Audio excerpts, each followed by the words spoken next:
In November of the year 1095 AD, the Pope Urban II of the Christian world put forward a proposal to carry out a military operation.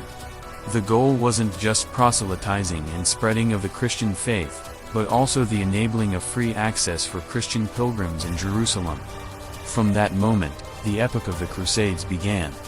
The Crusaders who came to the Holy Land were keen to assert their beliefs, by any means necessary. Where did great motivation come from at that time of these people, who for that time conditions been away from their homeland for so long, and fight in the name of Christ? At this time was through the church the belief spreads, people can themselves buy or wash clean of your sins, when they join a crusade. The Crusades were considered by most people at the time seen a ticket to heaven. In this video, I tell you the story about one of the bloodiest periods of the Middle Ages. Here we go.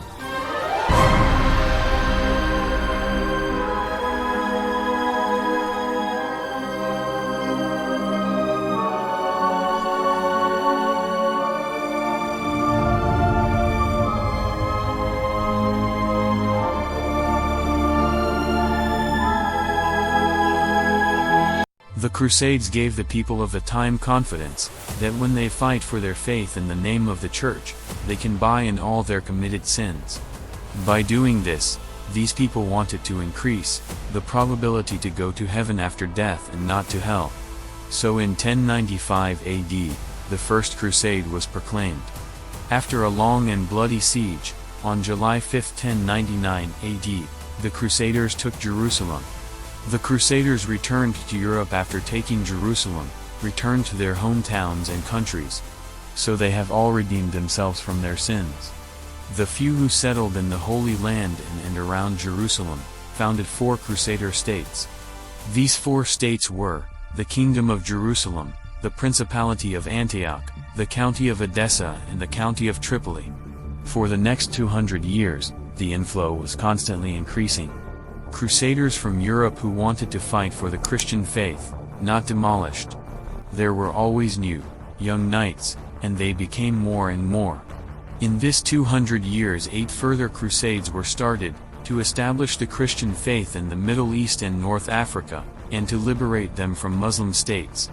But during these 8 crusades, the Crusaders did not settle down in these areas. The county of Edessa was again divided by states under the Muslim faith, conquered in the year 1144 AD. In order to reconquer this county, new knights had to come to Europe be recruited. For this reason, in 1147 AD, the Second Crusade proclaimed. But the original goal of retaking the county of Edessa changes, and so the Crusaders attempted to take the city of Damascus. But after 4 days, the Crusaders had to break off the siege due to lack of water. The Second Crusade ended in a devastating defeat for the Christian states of the Middle Ages. Damascus was one of the largest settlements in the Middle East at that time. In the end, Damascus could not be conquered by the Crusaders. 44 years later, the Egyptian Sultan Saladin has many territories of the Crusader states. Then the city of Jerusalem. The Third Crusade was led by the English king, Richard the Lionheart. This crusade was proclaimed in 1189 AD. Richard the Lionheart managed to conquer areas that were on the coast relatively quickly in a relatively short time to win back. But the Crusaders failed to conquer Jerusalem. The Third Crusade ended with a peace treaty. A coastal strip from Beirut to Jaffa was secured for the former Christian kingdom of Jerusalem. In addition, the Crusaders conquered Acre. This city became the new main base of the Crusaders on the Egyptian side. Unarmed Christian pilgrims were granted free access to Jerusalem. In the Fourth Crusade, the Christian Crusaders conquered Constantinople, the capital of the Byzantine Empire. Most of the Crusades were unsuccessful, and ended in defeat. For this reason, it was not surprising that in the further course of the Middle Ages, fewer and fewer people wanted to take part in the Crusades. Between the years 1268 to 1291 AD, most of the Crusader states in the Middle East were again replaced by Muslim states and conquered. The Crusaders not only waged a religious war with the Muslim states, but also with those who rejected the Christian faith. The Crusaders were not only fighting for the faith in the Middle East, but also in Eastern Europe. In addition, also in the area of today's France and Germany. There were also cases of the Crusaders, among the people of the Jewish faith, some killed, some beaten. The epoch of the Crusades also included action against Jews. The mass killing of people of Jewish faith has deviated from the proper sense of a crusade. Nevertheless, the Crusaders eliminated all who rejected Christianity. At the beginning of the 12th century AD, the reigning pope proclaimed that the Crusades were not only directed against Muslims and Jews, but also against pagan peoples of the Baltic states, and also against the followers of the Christian Orthodox faith. In addition, a crusade was launched against the Qatari people, in the south of today's France. Qataris were supposed to be a sect, joining the Catholic Church refused. All of a sudden crusades, against those of the same faith flared up. The Catholic Church in Rome is suing the Catholics. Italy and Sicily indicate that these are not the orders from subordinate to Rome. Until this fall, there was not a crusade that was not considered sacred. Participation in the fight for the Christian faith allowed those of the time people to redeem themselves from all their sins. That is, death in a crusade was, according to the beliefs of the time, the ticket to heaven. How the Crusades changed in 200 years in terms of war and killing overall is perfectly reflected in the order of the Knights Templar. This change goes hand in hand in all stages of the history of the Templar order. This monastic order was founded immediately after the capture of Jerusalem, at the time of the First Crusade. The primary goal of the warlike monks was the protection of the Christian faith, and protection from the land around Jerusalem, against the attacks of other believers. After some time the task was extended to the protection of the city of Jerusalem. As a reward, the Templars have a huge number of castles, built by rulers from Europe receive. In addition, the administration of some state finances was entrusted. The finances of the Templars were so enormous, that these armies were as large as one state, like France or England, could maintain. The Knights Templar have always gone into battle with the best quality weapons and armor in Europe. A basic motivation of the participants in the Crusades was the greed for booty. Monks who have lived in poverty all their lives could know their spiritual and material status greatly improved by the murder and robbery. But modern historians do not hold the theory just presented to be true. But it may well be that there were people in the ranks of the Crusaders, and monks had no moral stumbling blocks to murder and robbery. In order to be able to take part in a crusade, the respective citizen had to be able to arm himself first, buy a horse and acquire enough supplies for the long march to the Holy Land. A knight who took part in a crusade usually took his servants, squires and servants with him. This was by no means cheap. Because of this, the material return from robbery and spoils of war was minimal. The poor people of medieval Europe saw an opportunity in the Crusades to earn some money, and definitely counted on the one in the Middle East or other treasure to arrive. But in reality, it was difficult for these people to earn anything on the Crusades. Looted gold, silver was again spent on needed items, such as new weapons, horses and food supplies.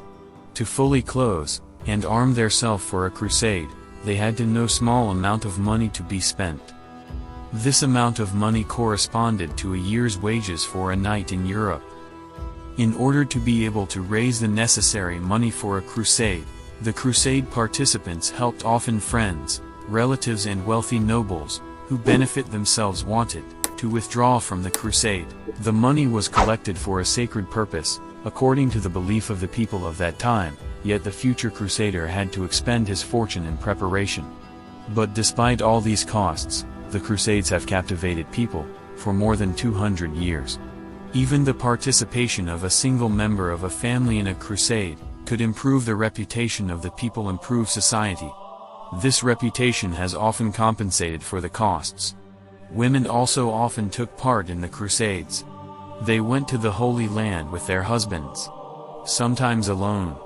Like men, women wanted to rid themselves of their sins through participation and given the opportunity to say a prayer at Christ's tomb. Several Crusader ships that sailed to Tunis at the time of the Seventh Crusade had 400 knights on board, 40 of whom were women. Women who could afford weapons and armor took an active part in the fighting. Arabic typewriters of the time often mentioned the women among the Crusaders. If the losses of the Crusades are to be added up over the more than 200 years, then this can only be estimated. In the historical sources, often only the nobles and kings were mentioned. At the time of the Second Crusade, the Holy Roman Empire of the German nation lost a third of its army. The knights mostly died in battle, but some of diseases that spread in the occupied cities. The lack of food was also a factor that weakened the Crusaders. The Crusades were in relation to the food supply organized rather insufficiently. At the beginning of the 13th century, shortly after the death of the Egyptian Sultan Saladin, a civil war broke out in Egypt. The grandson of the late Sultan asked for help from the Holy Roman Emperor Frederick II. He should help him in the fight for the throne in Egypt. Frederick II was willing to grant him his help. When Frederick II arrived in the Middle East with his army, Saladin's grandson was executed by his brother. The help of the Crusaders was no longer needed in this case. But Jerusalem was still under Egyptian rule. Frederick II, with the official successor of the Egyptian Sultanates, negotiated, and was able to rule Jerusalem for 1 year. Due to his diplomatic skills, he did not use weapons. As a result, the city was practically gifted to the Crusaders.